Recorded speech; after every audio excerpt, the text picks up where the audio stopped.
আসসালামু আলাইকুম। Dish and diary with Ubada's family ব্লগে আপনাদের আবারও স্বাগতম জানাচ্ছি। তাদের উদ্দেশ্যে বলছি, যারা আমার ভিডিওগুলো ফুল ওয়াচ না করে, লাইক না করে একটু দেখেই কমেন্ট করে দেন, তো তারা দয়া করে ফুল ওয়াচ করবেন এবং লাইক করবেন।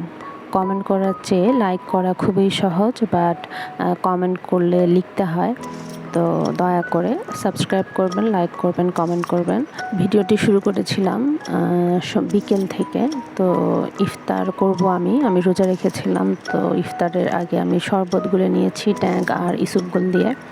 আমি যখন একা রোজা রাখি তখন সন্ধ্যায় ভাত খেতেই ভালো লাগে, কিন্তু ওই দিন হচ্ছে ভাত খেতে ইচ্ছে করছিল না, মানে ভাত খাওয়ার আগে অন্য কিছু খেতে ইচ্ছে করছিল। এটা অনেকেরই হয়, রোজা রাখলে অনেক উদ্ভট ধরনের খাবার খেতে ইচ্ছে করে। তো যাই হোক, ফ্রিজ খুলেই দেখলাম অল্প একটু নারকেল ছিল, তো সেমাইও ছিল। আর ঘরে নারকেল আর সেমাই থাকা মানেই হচ্ছে আমার জর্দা সেমাই খাওয়া লাগবে। এখানে আমি নারকেল সবটুকু আর হচ্ছে গরম মশলা, এলাচ, দারচিনি, লং, তেজপাতা আর পরিমাণ মতো চিনি আর লবণ দিয়ে হচ্ছে চুলা জ্বালিয়ে দিয়েছিলাম। হালকা একটু সয়াবিন তেলও দিয়েছি, আর নারকেল থেকেও একটু তেল উঠবে। এবারে ততক্ষণ পর্যন্ত নারকেলটাকে ভেজে নেব যতক্ষণ পর্যন্ত না গরম মশলা আর নারকেলের সুন্দর এক ধরনের ফ্লেভার আসবে আর চিনি আর লবণটা গলে যাবে। তো আমি ভেজে নিচ্ছিলাম। এরপর হচ্ছে লম্বা সেমাইয়ের প্যাকেট, 1.5 প্যাকেট থেকে একটু কম হবে, আমি ভালো করে আগে হাত দিয়ে ভেঙে নিয়েছিলাম, তারপরে নারকেলের সাথে মিক্স করে ভেজে নেব।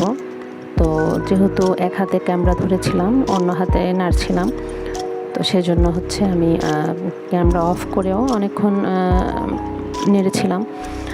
আর যেহেতু সেমাই আমার শ্বশুরও খাবে, আর আমার শ্বশুরের দাঁতে খুবই সমস্যা, মানে দাঁত একদম নেই বললেই চলে। তো সেজন্য আমি সেমাই একটু পানি দিব। এমনিতে সেমাই জর্দা করলে আমি সচরাচর পানি দিই না, একটু মুচমুচে অবস্থায় খাওয়া হয় সেমাই।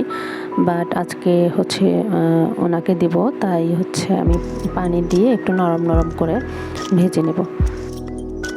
পানি এক গাদাও দেওয়া যাবে না, যেহেতু আমি পানি একদমই শুকিয়ে ফেলবো, তো বেশি পানি দিলে সেমাই একদমই নরম হয়ে যাবে, তখন একদমই খেতে ভালো লাগবে না। তো জাস্ট সেমাইগুলো যেন পানি দেওয়ার কারণে একটু মলিন হয়ে যায় সেরকম পানি দেব।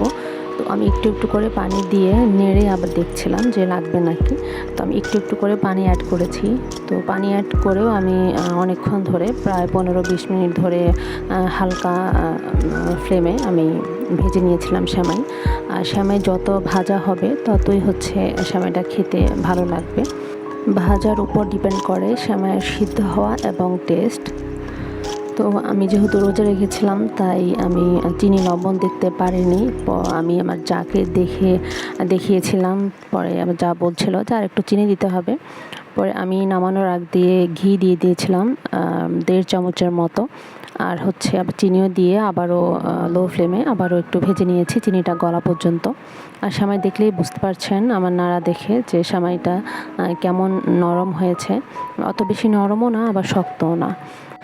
নারকেল অনুপাতে সেমাইয়ের পরিমাণ যেহেতু একটু বেশি ছিল, আর আমি সেমাই একটু বেশি করে দিয়েছি, 1.5 প্যাকেট, 1 প্যাকেট দিতাম, কিন্তু আমি সেমাই আর একটু ভাঙা ছিল বলে বেশি দিয়ে দিয়েছিলাম।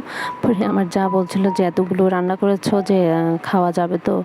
পরে দেখা গিয়েছে যে রাতে আমার ভাসুর এসে খাওয়ার পর আরেকটু চাচ্ছিল, কিন্তু তখন শেষ হয়ে গিয়েছিল। তো আলহামদুলিল্লাহ খেতে খুবই টেস্ট হয়েছিল, আর চিনিও অত বেশি হয়নি। সন্ধ্যায় হচ্ছে ওরা অফিস থেকে এসে ভাত খেয়ে, আমার ভাসুর জিনিসটা কমই খায়, তবে আমার হাজব্যান্ডের খুবই পছন্দ এরকম মাখানো, আমরা মাখানো, আম মাখানো, আনারস মাখানো। তো ও নিয়ে আসে এরকম কয়েকটা, তো পরে ওকে কেটে দিতে হয়। আর এই কাটিংটা হচ্ছে খুব ভাইরাল হয়েছিল, আনারস কাটিং। তো আমিও চেষ্টা করছিলাম, দেখতে খুবই সুন্দর।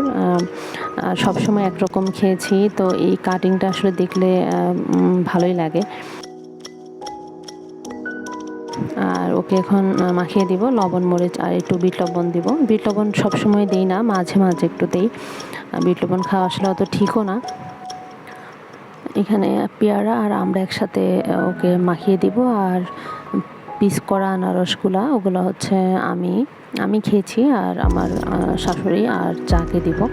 আমার ভাসুর খায় না আনারস, কারণ আনারসে ওনার প্রচুর অ্যালার্জি, তো সেজন্য আনারস খায় না। আর আমার শ্বশুর হচ্ছে আনারস খেতে চায় না, কারণ ওনার আনারস খেলে খুবই গ্যাসের সমস্যা করে। অনেকে আছে আনারস ফলটা একদমই কম পছন্দ করে। কম বলতে কি, আনারস যদি মিষ্টি হয় আমার কাছে অনেক ভালো লাগে। খুব পছন্দের ফলের মধ্যে আনারস একটা পছন্দের ফল বলতে পারেন। আমার হাজব্যান্ডেরও খুব পছন্দের ফল।